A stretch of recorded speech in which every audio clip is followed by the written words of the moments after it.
नमस्कार दोस्तों, क्राइम तक में आपका स्वागत है। बात करते हैं सोनम रघुवंशी केस की। इस केस में एक बड़ा अपडेट सामने आ रहा है।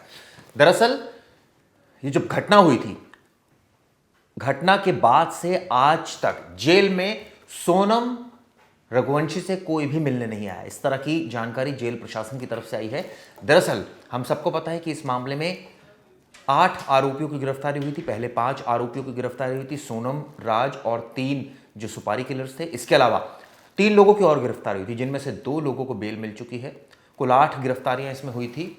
अब इस मामले में जो अपडेट है वो ये है कि सोनम से मिलने के लिए परिवार का कोई भी सदस्य अभी तक मेघालय नहीं गया है। हालांकि सोनम के ब्रदर का एक बयान सामने आया था, हम सबको पता है, यानी गोविंद रघुवंशी का। उनका साफ साफ कहना था कि वो रक्षाबंधन के दिन जाएंगे और एक बार फिर बात करेंगे सोनम से, पूछेंगे कि आखिर उसने ऐसा क्यों किया। अगर वो कहती है कि उसने किया तो फिर उसका साथ नहीं देंगे, और अगर उसने कहा कि नहीं किया तो फिर साथ देंगे। इस तरह की बात गोविंद ने कही थी। हालांकि इससे पहले हमने तस्वीर देखी थी कि गोविंद खुद राजा रघुवंशी के घर पहुंचे थे और वहां पर इमोशनल हो गए थे, उनकी मदर से मुलाकात की थी और ये कहा था कि वो उनके साथ में है। इस बीच उन्होंने मीडिया से भी बात की थी और तमाम बातें बोलते हुए कहा था कि वो, जब उन्होंने शुरुआत में सोनम से पूछा कि क्या वो दोषी है, तो उसने आंखें नीचे झुका ली, यानी कि उसने अपने आप को, ऐसा कहा जा रहा है, गोविंद ने ऐसा माना कि उसने अपने आप को दोषी माना। इसको लेकर इसीलिए वो राजा के परिवार के साथ जुड़े और लगातार पिंडदान में भी हमने देखा कि वो पहुंचे थे और रस्मों में भी वो पहुंचे। लेकिन इस बीच एक खबर और भी है सोनम रघुवंशी से रिलेटेड कि आमिर खान इस पर एक मूवी बनाया जा रहे हैं। दरअसल इसको लेकर एक रिपोर्ट छपी है, मैं आपको बता दूं। बॉलीवुड के प्रोड्यूसर और एक्टर आमिर खान ने हाल ही में, हम सबको पता है, सितारे ज़मीन पर बनाई थी। उसके बाद अब अगली, अगर इन बातों पर यकीन किया जाए तो वो एक हाई प्रोफाइल केस पर फिल्म बनाने की सोच रहे हैं। इस तरह की जानकारी निकलकर सामने आ रही है। और ये केस है, और ये जो पूरा, एक तरह से कहा जाए, मूवी का जो थीम होगा मेघालय हनीमून मर्डर केस, जहां नवविवाहिता दुल्हन सोनम ने अपने पति राजा की हत्या कर दी थी। ये केस अपने डरावने मोड़, दिमागी साजिश और कहानी के लिए पूरे देश में चर्चा का विषय बना रहा है, सब हम सबको पता है। और इस पर लेकर अब उन्होंने, अगर रिपोर्ट्स की माने तो, इस केस की खबरों को बड़े करीब से उन्होंने फॉलो किया और अपने दोस्तों के साथ इसकी बारीकियों पर भी उन्होंने बात की।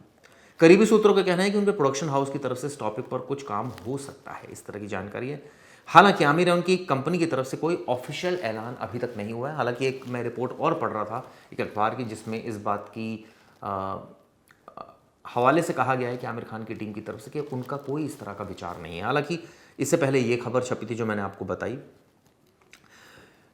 अब ये तो एक इसका पहलू हो गया, लेकिन जिस तरह से इन्वेस्टिगेशन की अगर बात करें तो अब इस मामले में पुलिस जल्द ही चार्जशीट भी दाखिल करने वाली है, क्योंकि हम सबको पता है कि इन्वेस्टिगेशन वास्ट लेवल पर हुई थी।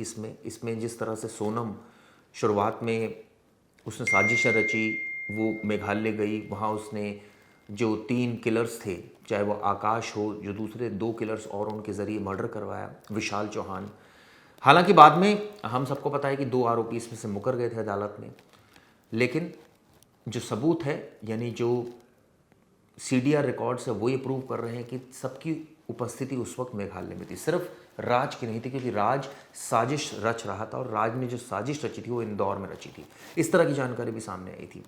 इसके बाद पुलिस ने एक एक करके सबको गिरफ्तार किया। सोनम का बैग, इसको लेकर बड़ा रहस्य बना रहा। उसके बाद पता चला कि जो इंदौर में जिस फ्लैट में वो रुकी थी, वहाँ भी 3 लोगों को गिरफ्तार किया। हालांकि बाद में बल्लू और इस मामले में जो दूसरा आरोपी लोकेंद्र तोमर, उनकी बेल हो गई, लेकिन जेम्स, चूंकि सीसीटीवी में इस बैग को ले जाते हुए नजर आया था, उसकी बेल नहीं हुई। क्या वो मर्डर की साजिश में इन्वॉल्व था या नहीं, ये अभी साफ नहीं। हालांकि पुलिस का कहना है कि शुरुआती तौर पर ऐसा लग रहा है कि वो साजिश में तो इन्वॉल्व नहीं है, लेकिन सबूतों को, या ये कहें कि उस बैग को छेड़ने में, उस बैग को इधर उधर करने में उसका रोल रहा है। और ये उसने खुद पूछताछ में ही बताया था कि इस बैग को लेकर वो रतलाम गया था अपने इन-लॉज के, और वहाँ छिपा दिया था, इसीलिए उसकी गिरफ्तारी हुई थी। अब ऐसे में पुलिस, जो शिलांग पुलिस है, इस मामले में एक एक पहलू, एक एक जो सबूत है इकट्ठा उन्होंने कर लिया है। कई रिपोर्ट्स आ चुकी है सामने, उन रिपोर्ट्स को क्लब किया जा रहा है ताकि एक अच्छी चार्जशीट दाखिल हो इस पूरे मामले में। इस बीच हमने ये भी देखा था कि सोनम की जो जेल की एक्टिविटीज़ थी, शुरुआत में तो काफ़ी डिप्रेशन में थी वो। हालांकि रूटीन वो फॉलो करते हैं जेल का, सारे जेल के जो कैदी है, लेकिन ये भी कहा जा रहा है कि वो किसी से बात नहीं कर रही है, वो परिवार का कोई सदस्य उससे मिलने नहीं गया है। और शुरुआती जो रिपोर्ट्स हैं उसके अनुसार वो डिप्रेशन में है। लेकिन अब इस मामले में चूंकि सभी को आरोपी पुलिस ने बनाया है, पुलिस की जो थ्योरी है बिल्कुल क्लियर कट है कि इस मामले में सोनम इन्वॉल्व थी, उसी ने इसके बिहाफ पर मर्डर हुआ, तो ऐसे में उसको मुख्य आरोपी मानकर चलना चाहिए। देखना होगा पुलिस चार्जशीट इस मामले में कब तक दाखिल करती है। इस बीच जो 2 बड़े अपडेट्स थे वो मैंने आपको दिए। हालांकि एक तरफ रिपोर्ट्स ये भी कह रहे थे कि आमिर खान की टीम सोच रही है, लेकिन एक ऑफिशियल स्टेटमेंट उनकी तरफ से अभी तक कोई ऐसा नहीं आया। लेकिन इतना ज़रूर आया, कई अखबारों ने भी खबर छापी जो आमिर खान की टीम की तरफ से डिनायल मोड पर है। इंजन का कहना है कि इस तरह की कोई बात नहीं। खैर, इस पर और भी जो जानकारी आएगी वो आपको दूंगा। फिलहाल ये वीडियो आपको कैसी लगी ज़रूर बताइएगा। धन्यवाद।